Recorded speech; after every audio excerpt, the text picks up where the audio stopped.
Welcome to the President's Diary, where we take a look at His Excellency Dr. Mohamed Irfaan Ali's week of activities. His Excellency started his week by hosting scores of children from several children's homes during a special celebration at State House on Saturday afternoon.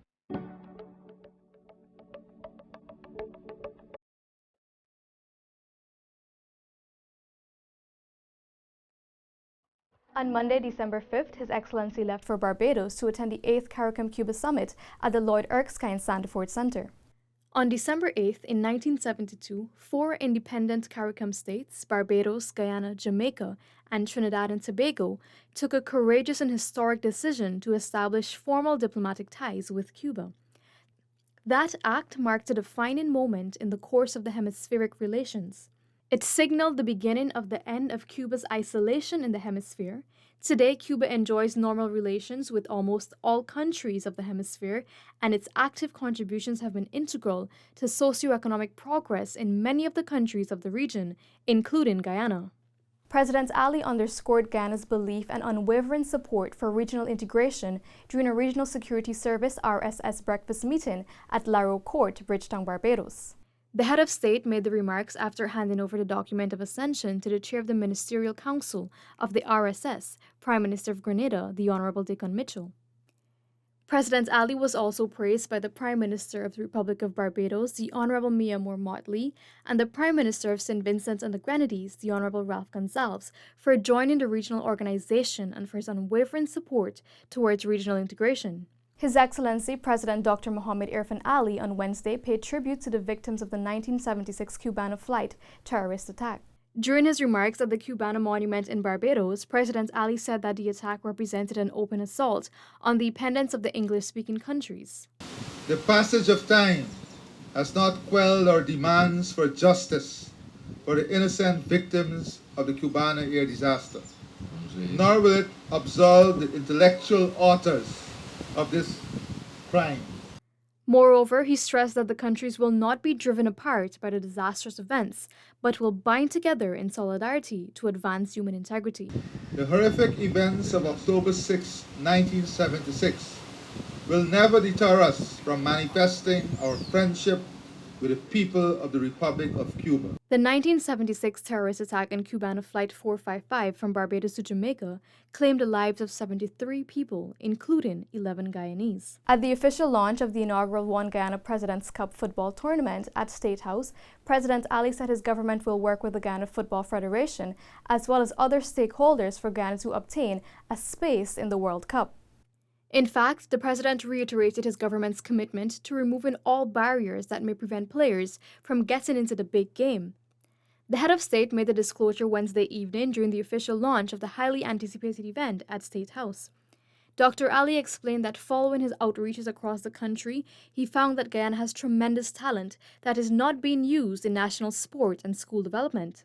I found that the format of club football is a good format.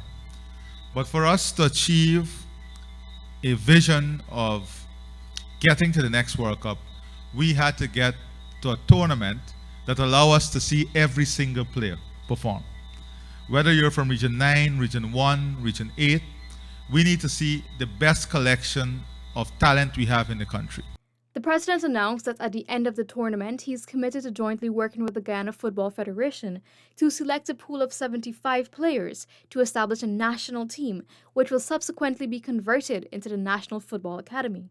Aimed at making football your food and fuel for the next couple of years in preparation for us going to the World Cup and in preparation for us being able to go to the World Cup.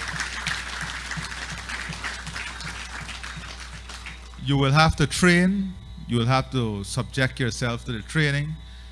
We are going to work on putting you in the part-time employment program so that you will have an income. You'll have to do some amount of community work, coaching.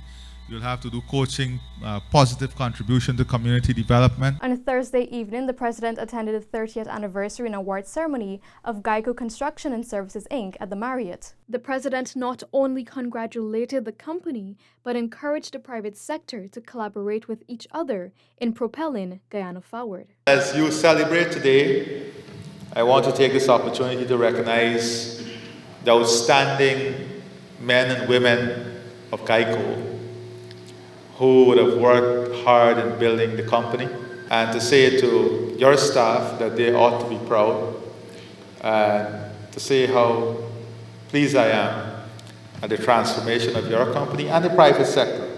Listen, our private sector has shown that they have the capacity, the capability, the strength, the dynamism to move things forward. Sometimes they need some high quality gas to power them. But they have shown consistently that they can move forward. You know, one advice I will give the private sector before I leave, and I keep saying this, what I see in this room is something that is very good.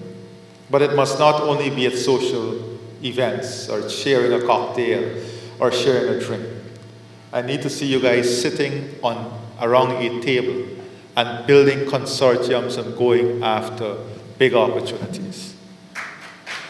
Just as you converted from a sole trader to a massive corporation now, we need to see people sitting around the table and building relationships. Extending yourselves to foreign investors who have the capacity and technology. That is how you have direct transfer, building the partnership. But understand that isolation is not the solution. We can't isolate as a country, we can't isolate as an economy, and you can't isolate as a business. That is a business model that will fail. Competition is best challenged with cooperation. The President on Friday officially launched the first auction for the development of 14 oil blocks as part of efforts to develop Guyana's oil and gas resources. The competitive bidding round is expected to close by April 14, 2023, and new contracts will be awarded by the end of May 2023. This, of course, would follow negotiations and evaluation of the bids that we received during this bidding round. That will see 14 blocks placed in this bidding round. The oil blocks on auction are for shallow and deep water areas. There will be a minimum signature bonus requirement of US $10 million for shallow water and US $20 million for deep water blocks.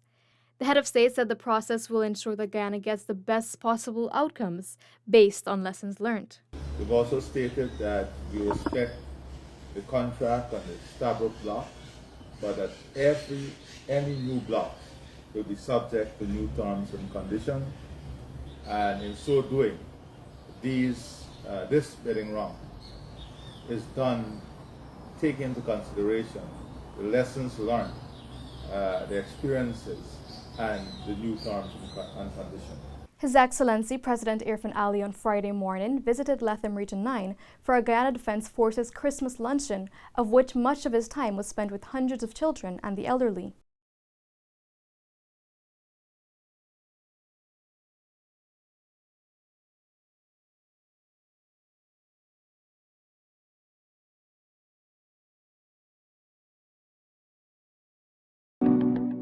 This was the President's Diary, where we looked at His Excellency Dr. Mohamed Irfaan Ali's week of activities. Thank you for watching, and do join us again next week.